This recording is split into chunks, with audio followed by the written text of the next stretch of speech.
அடி என்னவளே எந்தன் இதயத்தை தொலைத்து விட்டே.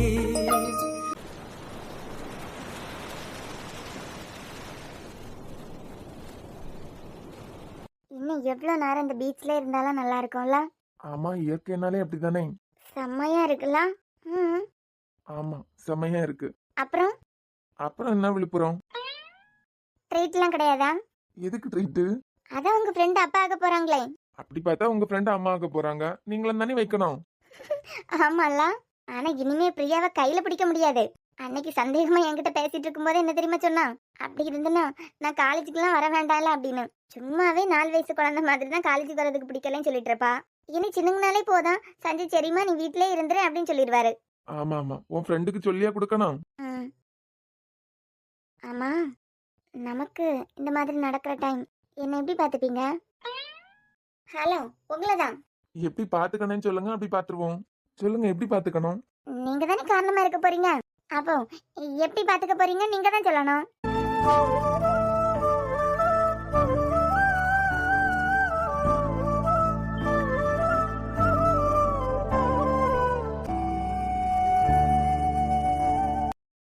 நான் கேட்டதுக்கு மட்டும் பதிலே வரல.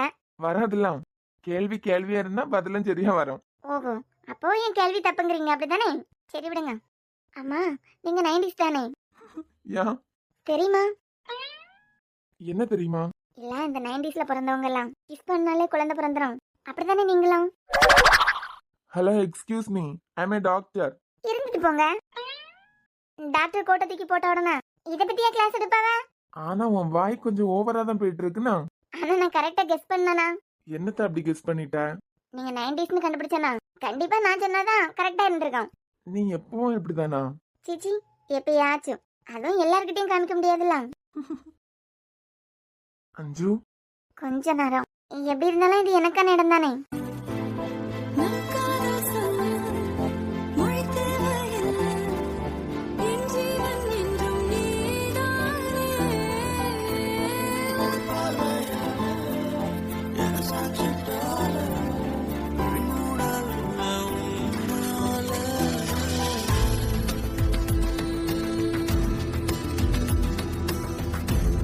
உங்களுக்கு ரொமான்டிக்காவும் இருக்க தெரியுமா? எப்ப எப்படி இருக்கணுமோ அப்ப எங்களுக்கு எப்படி இருக்கணும்னு தெரியும். ஓஹோ. என்ன ஓஹோ? இல்ல, நீங்க ஒழுங்காவே வாய் திறந்து பேச மாட்டீங்க. லிமிட்டா தான் பேசணும். தேவையில்லாம அளவுக்கு மீறி எங்க வார்த்தையை விட்டாலும் அந்த பிரச்சனையில தான் முடியும். சோ என்ன பேசணும், ஏது பேசணும், அவ்வளவு பேசினா போதும். டாக்டரா போனதுக்கு வேற ஏதாவது வேலை பார்த்திருக்கலாம்ல. வேற வேலையா? ஆமா, எங்க பேசணும் எப்படி பேசணும்னு தெரிஞ்சு சொற்பொழி வார்த்தைக்கு ஏதாவது போலாம்ல. ஆமா ஆமா. ஏன் வினித், நான் உங்ககிட்ட ஒண்ணு கேட்கவா? பொண்ணுங்க கேட்கவான்னு கேட்டாலே குண்டக்க மண்டக்கன்னு கேட்க போறதா அர்த்தம். பரவாயில்ல, கேளுங்க. இப்போ தமிழக்காக்க உங்களுக்கு மேரேஜ் ஃபிக்ஸ் பண்ணிருந்தாங்க. ஃபிக்ஸ்லாம் பண்ணலமா, பதறாத. சும்மா பேச்சுவார்த்தை தான் நடந்தது. ஏதோ ஒண்ணு சடன் அந்த அக்கா உங்களுக்கு பிடிச்சவங்கள பார்த்து போயிட்டாங்க. அதுல இருந்து ஈஸியா வெளியே வந்துட்டீங்க. மேபி அதே மாதிரி நான் போயிட்டா என்ன பண்ணுவீங்க? இது காஞ்ச பூமிங்கிறதுனால. என்னது? இல்ல, உங்க மனசு காஞ்ச பூமி தானே. அதான் தமிழக்கா விஷயத்துல உங்களுக்கு வருத்தமே இல்ல. அதே மாதிரி என் விஷயத்துலயும் நடந்ததுன்னா வருத்தமே பட மாட்டீங்களா? இங்க பாரு, போறதா இருந்தா முதவே போயிரு. கூடவே இருந்து கிறுக்காக்கிட்டு கடைசி நேரத்துல போயிடாத. நான் ஏதாவது தப்பா கேட்டுட்டேனா? தமிழ் என்னோட ஃப்ரெண்ட் அஞ்சு. எனக்கு எந்த விதமான எதிர்பார்ப்புமே இல்ல. அவளுக்கு பிடிச்சவங்கள அவ கல்யாணம் பண்ணிக்கிட்டா. எனக்கு கோவம், அதிர்ச்சி, ஹாப்பி எதுவுமே இல்ல. நான் எப்போ மாதிரி தான் இருந்தேன். ஆனா நீ அப்படி இல்ல. புரியல. அவள நீ ஏன் ஒண்ணு இல்லைன்னு சொல்றேன். அப்படி ஏதாவது உனக்கு ஐடியா இருந்துன்னா முதல்லயே தூக்கி போட்டு போயிரு. கடைசி வரைக்கும் தேர கொண்டு இழுத்த மாதிரி இழுத்துட்டு வறண்ட பூமி தானேன்னு போயிடாத. எல்லார் மனசுலயும் ஃபீலிங்ஸ் உண்டு. Okay okay okay, cool. உங்க மனசுல எனக்கு ஏதாவது இடம் இருக்கான்னு பாக்கிறதுக்கு தான் அப்படி கேட்டேன். நல்லா கேட்டப்போ. அப்ப உங்க மனசுல நான் இருக்கனா? சீச்சி, என் மனசுல ஒன்னே வைப்பனா? இது வறண்ட பூமியாச்சே. நீலாம் இல்ல, வேற ஒரு ஆள் தான் இருக்காங்க. ஓஹோ, எனக்கு கொடுக்காத இடத்த வேற யாருக்காவது கொடுத்துருவீங்களா என்ன? ஆமா. யாருக்கு கொடுத்தீங்க? உங்க அப்பாக்கு. என்ன கிண்டலா? கிண்டலாம் இல்ல, கலரெல்லாம் இல்ல. உன் கேள்விக்கு பதில் சொன்னேன். என்ன பதில்? வேற யாரையாவது வச்சிருக்கதா? மெதுவா பேசு. யாராவது கேட்டுட்டு இருந்தாங்கன்னா வேற ஏதாவது நினைச்சிட போறவ. என்னை தவிர அங்க யாருக்காவது இடம் கொடுக்கணும் நீங்க. ஆமா, சும்மா இருக்க எங்கள்கிட்ட வம்பளுக்கிறதுக்காண்டி ஏதாவது கேள்வி கேட்பீங்க. நாங்களும் ஏதாவது சொன்னா வரைஞ்சு கட்டிட்டு வந்துடுறது. அப்படிதானே? நாங்க பொண்ணுங்க அப்படிதான் இருப்போம். நாங்க ஆம்பளைங்க மனசுல வேற எதையாவது வச்சிருக்கதான் செய்வோம். இந்த விஷயத்துல அஞ்சுவை பத்தி உங்களுக்கு தெரியாது வினித். எம்பிபிஎஸ்னு பேருக்கு பின்னாடி ஒன்று வருதுல்ல, அதையும் அழிச்சிட்டு தான் விட்டு வைப்பையும் பார்த்துக்கிடுங்க. இப்ப யார் தொடங்குனது? நான் விட்டுட்டு போனா என்ன பண்ணுவீங்கன்னு? நாங்க அப்படி இப்படிதான் கேட்போம். நீங்க எப்படி கேட்டாலும் விட்டுட்டு போயிட்டா ஃபீல் பண்ணுவீங்களா அப்படின்னு கேட்டா உடனே நாங்க அழ ஆரம்பிச்சிடணும். பேபி என்ன விட்டுட்டு போயிருவியா அப்படின்னு கெஞ்சணும். அப்படித்தானே? இல்ல, நான் என்ன நினைச்சிட்டு இருக்கேன்னா உங்களுக்கு பேசுறதுக்கே தெரியாது. உங்களுக்கு ட்ரைனிங் கொடுத்து எல்லாத்தையும் நான் தான் சொல்லி தரேன்னு நினைச்சிட்டு இருந்தேன். என்னது? என்னை பத்தி சஞ்சய் கிட்ட கேளு. நான் பேசாத பொண்ணுங்களே கிடையாது தெரியுமா? என்கிட்ட பேசுறதுக்கே தெரியாத மாதிரி பேசிட்டு இருக்கீங்க. அதை விடுங்க. எல்லா லவ்வர்ஸும் 15 வயசு 20 21 வயசுனாலே எப்படி எல்லாம் பேசாவ. ஒரு டாக்டர் 7 கழுத வயசாச்சு என்னமே எப்படி பேசணும்னு தெரியல. இதுக்கெல்லாம் ஒரே வழி என்ன தெரியுமா? சஞ்சய் கிட்ட உங்களை ட்ரைனிங் விடாதுதான். போ பாப்பேன் யாருக்கிட்ட ட்ரைனிங் விடணும் அப்படின்னு. உங்க மனசுல எல்லாம் யாரும் இல்ல? எம்மா நீதாம்மா இருக்க போதுமா? நிஜமா தானே? அத நீயே சொல்லிட்டேலாம். காஞ்ச பூமின்னு ஒன்னே உள்ள கொண்டு வர்றதுக்கு எவ்வளவு நாள் ஆச்சு. இனிமே என்னொன்ன பார்த்து கரெக்ட் பண்ணி. கரெக்டா? இல்ல கரெக்டா பேசுறேன். அதுக்கெல்லாம் நமக்கு நாள் இல்ல. நீங்க கம்மியாவே பேசுங்கண்ணா. அதெல்லாம் முடியாது. நான் எதுவும் பேசலன்னு தானே உனக்கு பிரச்சனை? என்ன இருந்தாலும் நான் தான் நிறைய பேசணும். பேசிக்கா. உன் வாய் இருக்காது, என்னத்தையாவது கேப்ப. ஏன் வாயும் சும்மா இருக்காது, ஏதாவது பதில் வரும் குண்டக்க மண்டக்கன்னு. வருமா? பார்க்கலாம். கண்டிப்பா வரும். நாம இப்ப சண்டை போட்டுட்டு இருக்கோமா? நான்லாம் சண்டை போடல. நீ தான் முகத்தை கோவமா வச்சிருந்த. ஏன் வினித், நமக்குள்ள சண்டை எல்லாம் வருமா? பாசமா இருக்கு எந்த உறவா இருந்தாலும் சண்டை வரும். அம்மா பிள்ளை, அப்பா பையன், அக்கா தங்கச்சிங்க, ஹஸ்பண்ட் அண்ட் ஒய்ஃப், லவ்வர்ஸ், எல்லா ரிலேஷன்ஷிப்புக்கு நடுவுலயும் சின்ன சின்ன சண்டை வரும். சண்டை வரலனா? சண்டை வரலன்னா அது ஃபேக் ரிலேஷன்ஷிப். அது எப்படி ஃபேக் ஆகும்? அவங்க மொத்தமா அட்ஜஸ்ட் பண்ணிட்டு போவாங்க. பிரியா சஞ்சய் எல்லாம் இருக்காங்கல்ல. நீ என்ன போய் பாத்தியா அவங்களுக்கு சண்டை வராதுன்னு? போடுவாங்களா? ஆமா, குட்டி குட்டி சண்டை போடுவாங்க. ஆனா ரொம்ப நேரம் பேசாம எல்லாம் இருந்துட மாட்டாங்க. அப்பனா நமக்குள்ள சண்டை வந்ததுன்னா நான் 1 நாள் 2 நாள் பேசாம இருப்பேன். அது பிறகு உங்களை பத்தி எங்க வீட்டுல உள்ள வீட்டையும் தப்பா சொல்லுவேன். சொல்லிக்கோ. இங்க பாரு, எந்த ரிலேஷன்ஷிப்பா இருந்தாலும் அவங்க வந்து பேசிட்டு நம்ம எதுக்கு வழியே போனோம் அப்படின்னு எல்லாம் திமிரு பிடிச்சிட்டு இருந்தோம்னு வச்சுக்கோ, கடைசி வரைக்கும் அந்த உறவு நிலைக்காது. நமக்குள்ள நடக்கிற சின்ன சின்ன சண்டையை நம்மளே பேசி முடிச்சிடணும். நடுவுல இன்னொருத்தவங்கள கொண்டு வந்தான்னு வச்சுக்கோ, அவங்க ஏதாவது 4 குண்டா தூக்கி போடுவாவ. நமக்கு சப்போர்ட்டுக்கு தான் ஒருத்தங்க இருக்காங்க இல்ல, இவன் நமக்கு இல்ல இவ நமக்கு தேவையில்ல அப்படிங்கிற ஒரு தாட் வந்துடும். அதெல்லாம் தாங்கள் கூற வருவது மன்னா. நம்ம சண்டைய நம்மளே பேசி முடிக்கணும். பெரியவங்க காதுக்கு கொண்டு போக கூடாது. உங்களை காஞ்ச பூமின்னு தான் நினைச்சேன். பரவாயில்ல. அப்படியா? ஆமா ஆமா. அப்போ விவசாயம் பார்த்துடலாம்.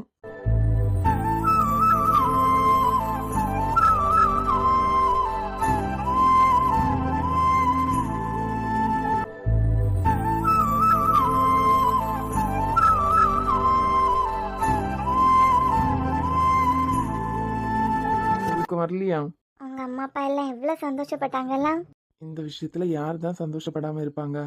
ஏன் சஞ்சய், சாரா அழுது கஷ்டமா இருந்தா? எதுக்குமா? அவ சந்தோஷத்துல அழுதா. அவ சந்தோஷத்துலதான் அழுதா.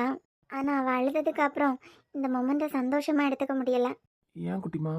நமக்கு முன்னாடியே சாராக்கு கல்யாணம் ஆச்சுலாம். ஏய், என்ன பேசிட்டு இருக்க நீ?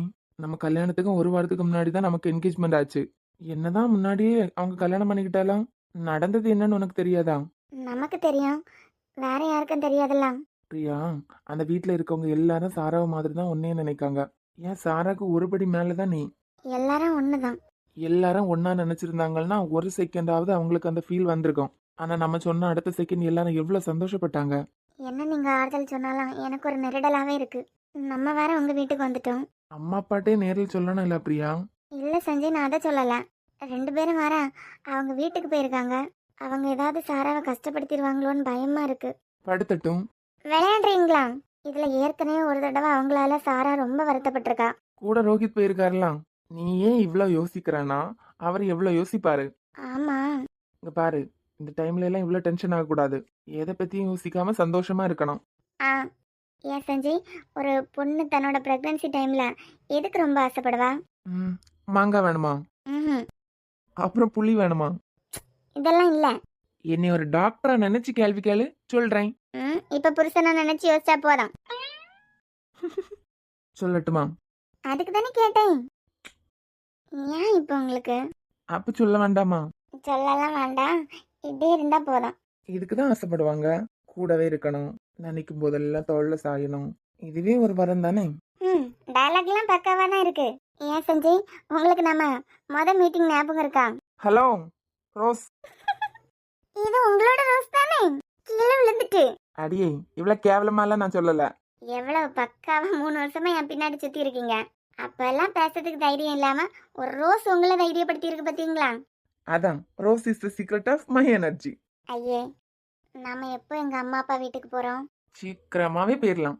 அது பிறகு ஜாலியா இருக்கால அந்த வீட்டுல நீங்களும் நானும் மட்டும். ஆமா, பயங்கர ஜாலி தான். ஹாஸ்பிட்டல் போவாண்டா, காலேஜுக்கு போவாண்டா, அப்படிதானே? ஏ தூங்கிட்டியா?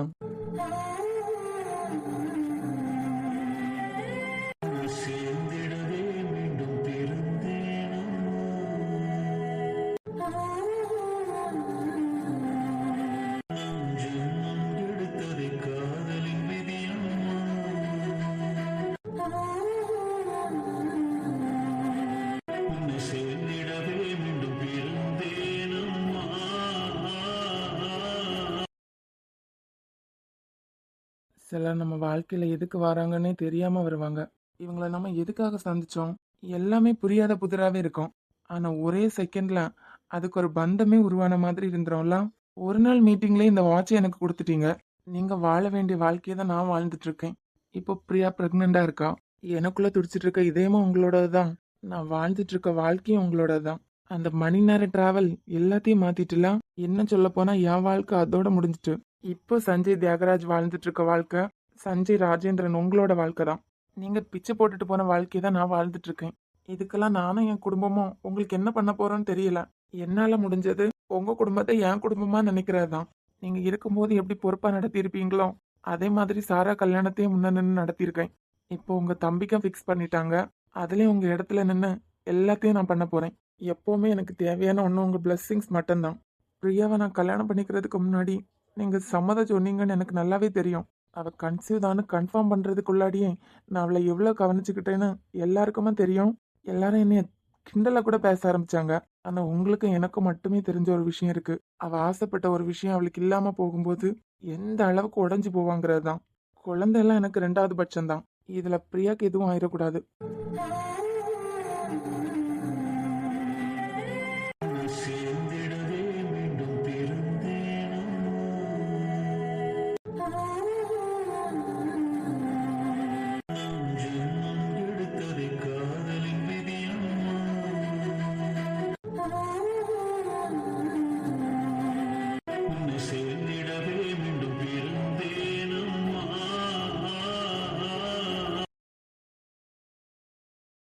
இவனுக்கு என்ன மாதிரி கொழுப்பு இருக்கணும்னா? சரி விடுங்க, இனிமே இவ்வளவுக்கும் சண்டை போட்டா சண்டை போட்டுக்கிட்டே இருக்கலாம். இருந்தாலும் 15 நாள் பேப்பர் போட்டிருப்பானா? 15 நாள் ஆள இந்த திசை பக்கமே காணல. இதுல 30 நாளைக்குள்ள பணம் மட்டும் கொடுக்கணும்னா எப்படி ஆகும்? 15 நாள் பணத்துக்காண்டி இப்படி சண்டை போடணுமா அவன்கிட்ட கிடந்து? இப்படி மல்லு கட்டிட்டு இருக்கும்போது பக்கத்து வீட்டுல உள்ளவியெல்லாம் என்ன நினைப்பாவ? இவன் என்ன நினைச்சா நமக்கு என்ன? விருந்துக்காரவியலுக்கெல்லாம் வீடெல்லாம் வழி தெரிஞ்சிருக்கேன். அத்தை, அது எப்படி அண்ணி? ஹால்ல நாங்களும் தானே இருக்கோம். உங்க அத்தையை மட்டும்தான் உங்களுக்கு கண்ணு தெரியுமா? வா சாரா. இந்நேரம் தொடங்கி இருக்கணுமே. வா, அமைதியா இருக்கா? தொடங்கு, இன்னைக்கு உனக்கு இருக்கு. பாத்து எம்பது நாள் ஆச்சு. நீங்க தானே அத்தை, நீ அங்க நின்னா போதுன்னு சொன்னீங்க. அது சரி, மாமியார் ஒழுங்கா இருந்தா மருமவ ஒழுங்கா இருப்பா. நீங்க இங்க வாரத நேத்தைக்கே ரோஹித் எனக்கு போன் பண்ணி சொல்லிட்டான். சொல்லிட்டாரா? என்ன பண்ணா? 1000 இருந்தாலும் அவர் தானே உங்க பையன். நான் மருமகள் தானே. முகத்துல சந்தோஷத்துல தாண்டவாடுது. ஆடாதா பின்ன? இப்படி நாளும் தாய் வீட்டுல நின்று இருக்கா. உன் வாய் ஒழுங்கா இருந்திருந்தா அவன் எதுக்கு அங்க கூட்டு போறான்? இப்போ உனக்கு வேட்டு வைக்க தான் வந்திருக்கான். குற்ற உணர்ச்சியில ஒன்னில் நீ இந்த வீட்டை விட்டு போனோம், இல்ல வாயை அடக்கிக்கிட்டு சுருட்டி மடக்கிட்டு இருக்கணும். ஏன் சாரா, நேத்து நீ போன்ல சொன்ன விஷயம் எல்லாம் உண்மையா? அப்படி என்ன விஷயம் சொன்னாவ? ஏட்டி, அந்த பிள்ளை பிரியா இருக்காளாம், அவ உண்டா இருக்காளாம். அண்ணி அப்படியா? ஆமா, எங்க வீட்டுக்கு குட்டி பாப்பா வர போகுதான். எல்லாரும் ஒரே ஹாப்பி. அது சரி, அவளுக்கு முன்னமே கல்யாணம் ஆச்சு. என்னமோ ஒரு நல்ல செய்தி இல்ல, இதுல நல்ல செய்தி சொல்ல வந்துட்டா. ஆமா, சஜுக்கும் கல்யாணம் ஃபிக்ஸ் ஆயிட்டு. அதான் போன்ல சாரா சொல்லிட்டு இருந்தா இல்ல. ஆமா மக்களே, சொல்லிட்டா. நீங்க எப்ப கிளம்ப போறீங்க? இப்போ கொஞ்சம் எடுத்துட்டு கிளம்ப வேண்டியதாமா. நான் எங்க ரூம் போயிட்டு வரேன். சரிம்மா. அத்தை, என்ன கொஞ்சமாவது மிஸ் பண்ணீங்களா? ஆமா, கூட்டிட்டு வான்னு சொன்னாலும் அவன் கூட்டிட்டா வர போறான். எனக்குமே நீ அங்க நிக்கதான் பிடிச்சிருக்கு. எல்லா மாமியாமாரும் உங்க போல இருந்தாவன்னு வைங்க, நாடு குட்டி செவரா போயிடும். ஆமா சாரா, உங்களுக்கு பிறகு தானே இவளுக்கு கல்யாணம் ஆச்சு? ஆமா சித்தி, இவளுக்கு 2 வருஷத்துக்கிட்ட குழந்தை இல்ல. ஒரு ஆள் யாராவது கேட்டிருப்பாவளா இவள்கிட்ட? எல்லாம் காலம். எப்ப இந்த வீட்டுக்கு நல்ல செய்தி சொல்ல போற? சரி அம்மா, நாங்க கிளம்புறோம். அப்போ அத்தன் பேக் எல்லாம் எடுத்துட்டு எங்க போறீங்க? எங்கேயோ போறோம், உனக்கு என்ன? எங்க மொத்தமா பொண்டாட்டி வீட்லயே செட்டில் ஆவதுக்கு தயாராயிட்டியா? உங்களுக்கு தெரியாதா? ஐயோ பாத்தீங்களா, உங்கள்ட்ட சொல்ல மறந்துட்டேன். 2 பேரும் வீடு வாடகைக்கு எடுத்து தனியா இருக்க போறாவலாம். தனியா இருக்க போறாவலாம்? இங்க இவ்வளவு பெரிய வீடு இருக்கும்போது என்னத்துக்கு தனியா போய் இருக்கணும்? இப்ப 2 நிமிஷம் அந்த பிள்ளை வந்துட்டு போறதுக்கு இந்த நிலை நிக்குதியா? இதுல அது காலம் ஃபுல்லா இங்க இருந்துன்னு வைங்க, கண்ணுல காண விட மாட்டியே, கரிச்சு கொட்டிட்டே இருப்பியா? இல்ல நீ மாமியார் தானே அவளுக்கு? மாமியாரா இருந்தாலும் அவ எனக்கு மக மாதிரி தான். எனக்கு என் பையனை என் மருமகளும் என் கூட இருக்கிறதுக்கு ஆசைதான். என்ன செய்ய, கண்ணுல காண விட மாட்டியாலே? கண்டியா நம்ம 2 பேரும் இந்த வீட்டுக்கு வேண்டாத விருந்தாளியா? ஒரு வார்த்தை நம்ம 2 பேர்ட்டையும் சொன்னா என்னவா முதையே? இப்ப சாரா வந்தா இல்ல, சந்தோஷமா பேசியிருந்தாலே அவைய முடிவை மாத்திருப்பாவ. நான் பிறக்கிறதுக்கு கொஞ்சம் வருஷம் ஆச்சுலாம். என்னை ஒரு ஆளு கல்யாணம் பண்ணி கொடுத்துட்டு 2வது வாரத்துல இந்த மாதிரி நீ கேட்க ஆரம்பிச்சிட்டியனா என் வாழ்க்கை என்னாவது? உன்னைய நம்பி எப்படி என் வாழ்க்கையை உன் கையில தரது? எனக்கு பிள்ளை மாதிரி பேசிட்டி. இப்பதான் அக்ஷயா கரெக்டா பேசுறா. எட்டி நீ சும்மா இரு. இவளுகிட்ட மல்லு கட்டதுக்கெல்லாம் ஏள் இல்ல. அத்தை, இவைய சொல்லியதெல்லாம் அப்படி மனசுல நினைச்சிட்டு இருக்காத. எனக்கு புது வீட்டு போறதுக்கெல்லாம் விருப்பமே இல்ல. உனக்கு என்ன விருப்பம் இல்ல? மதையே என்கிட்ட ஐடியா கேட்டான். ஆனா வீடு பார்த்து முடிச்சதெல்லாம் நேத்துக்கு தான் சொன்னான். மத்த மாமியா மாதிரி எல்லாம் நான் இல்ல. 2 பேரும் சந்தோஷமா இருந்தாலே போதும் எனக்கு. கடவுள் எப்ப தரானே நினைக்காரோ அப்ப தருவாரு. இப்ப என்னத்துக்காக நீ உன் பொண்டாட்டியை கூட்டு வீட்டை விட்டு வெளியே போற? பாக்கியவே வீட்டை பத்தி என்னத்த பேசுவாவ? என்ன பேசுனா உங்களுக்கு என்ன? நாங்க இங்க இருக்கிறதுனால உங்களுக்கு தான் பெரிய கஷ்டம். வரவங்க பொண்ணு கூட என்னமா கல்யாணம் ஆகலன்னு ஃபீல் பண்ணிட்டு இருப்பியா? நான் என் பொண்டாட்டியை கூட்டு வெளியே போனா உங்க பொண்ணுக்கு சீக்கிரமா கல்யாணம் நடக்கலாம். ஊர் உலகத்துல ஒருத்தனை கல்யாணம் பண்ணி பொண்டாட்டியை வீட்டுக்கு கூட்டு வரல, நீ தான் விசித்திரமா கூட்டு வந்துட்ட. கிளம்புமா? என்ன உன்கிட்ட தான் பேசிட்டு இருக்கேன். சாக்கடை மேல மறுபடி கல்லு தூக்கி போடுறதுக்கு எனக்கு விருப்பம் இல்ல. என் மேலதான் சேர்ந்து நாறிட்டு இருக்கு. நிம்மதியா ஒருத்தன் வேலை பாக்குற இடத்துல வேலை பார்க்கலான்னா அங்க நிம்மதியா வேலை பார்க்க முடியாது. எப்ப காஃபி எடுத்து மூஞ்சில ஊத்துவியான்னு தெரியாது, எப்ப பிளேட்டை தூக்கி எறிவியான்னு தெரியாது. சாரா வீட்லயாவது கொஞ்சம் நிம்மதியா இருக்க முடியுது. இங்க வந்தாலும் பாசமா 4 வார்த்தை கேக்குதியலாம். சரி, நேரம் ஆகுதுலாம், நீ கிளம்பு. எல்லா திங்ஸும் எடுத்துட்டியா? இல்லம்மா, இனி ஒரு நாள் நான் தனியா வந்து எடுத்துட்டு போறேன். நாளைக்கு அடுத்த நாள் தான் குடியேற போறோம். வந்துருவீங்கலாம்? நாங்க இல்லாமலாம் அதெல்லாம் சிறப்பாவே வந்துருவோம். மொத்த குடும்பத்துக்கும் தெரியுது. அப்போ சரிம்மா, போயிட்டு வரோம். அத்தை வரலையா? ஆந்த வாரேன், போயிட்டு வரேன். சந்தோஷமா போயிட்டு வா. நான் உன் சந்தோஷத்துக்காண்டி என்ன வேணாலும் செய்வேன். சரிங்க அத்தை. ஒரு வார்த்தை என்கிட்டயும் போயிட்டு வரேன்னு சொன்னா என்ன அவளுக்கு? உங்கள்ட்ட இருந்து ஏச்சு வாங்கிறதுக்கு ஒண்ணு அவனுக்கு நாங்க கல்யாணம் பண்ணி வைக்கல. இன்னைக்கு பெத்தவி எங்களை விட்டு தனியா அவன் போறதுக்கு ஒரே காரணம் நீங்க தான். பிள்ளை வீட்டுக்கு வந்தா நிம்மதியா இருக்க முடியல. ஏன்னா நேரம் அவன் பொண்டாட்டியை ஏசியதான் நினைச்சு ஏசி அவனுக்கு நிம்மதி இல்லாமே பண்ணிட்டியா? எப்படியும் தாயும் அவனையும் பிரிச்சாச்சுல, இனிமே சந்தோஷமா இருங்க ரூம்ல போய். ஆனா அவ இந்த வீட்டுக்கு மருமவளா வந்ததுனால தான் இன்னைக்கு இந்த வீட்டுல நீங்க நிக்குதியா? இல்லன்னு வைங்க, உங்க நிலைமை என்னென்னமோ ஆயிருக்கும். இப்ப அவன் போனதுக்கு நானா காரணம்? வேற எவ காரணம்? பெய்யாச்சு இல்லாம தாயே, இனிமேலாவது அது சந்தோஷமா இருக்கட்டு. என்னைக்காவது ஒரு நாள் வீட்டு பக்கம் வரான், அப்போ நசன்னு ஏதாவது சொல்லியது. என் பிள்ளைய எங்க வீட்டுல இருந்து துரத்திட்டே இல்ல. இனிமே நீங்க இருந்து ராஜாங்கம் பண்ணுங்க. எடி குழந்தைங்க ஜூலி தூக்கிட்டு போனா நீ பிள்ளைய பாக்காண்டா அப்படியே இருந்து காண்டால. ஃபைனல் டச்சிங் நமக்கா? ஏமா ஏடியும் அத்தைக்காரி சொல்லிட்டு போறத பத்தியா? எம்மா வீடு கல்யாணம் ஆகி எவ்வளவு நாள் தான் ஆச்சு? அதுக்கு முந்தி தேவையில்லாத கண்டனை பத்தி பேசி இனிமேதான் ஊர்ல எல்லாரும் பேச போறாவ. தங்கச்சிக்காரியும் மவளும் வீட்டுல வந்து இருந்து பையனை வீட்டை விட்டு துரத்திட்டாவா அப்படின்னு. உங்களுக்கு வந்து பிறந்ததுக்கு நானும் தப்பாம அனுபவிக்க வேண்டியதா இருக்கு. போட்டு நான் ஒன்னும் வீட்டை விட்டு வெளியே போய் சொல்லலையே.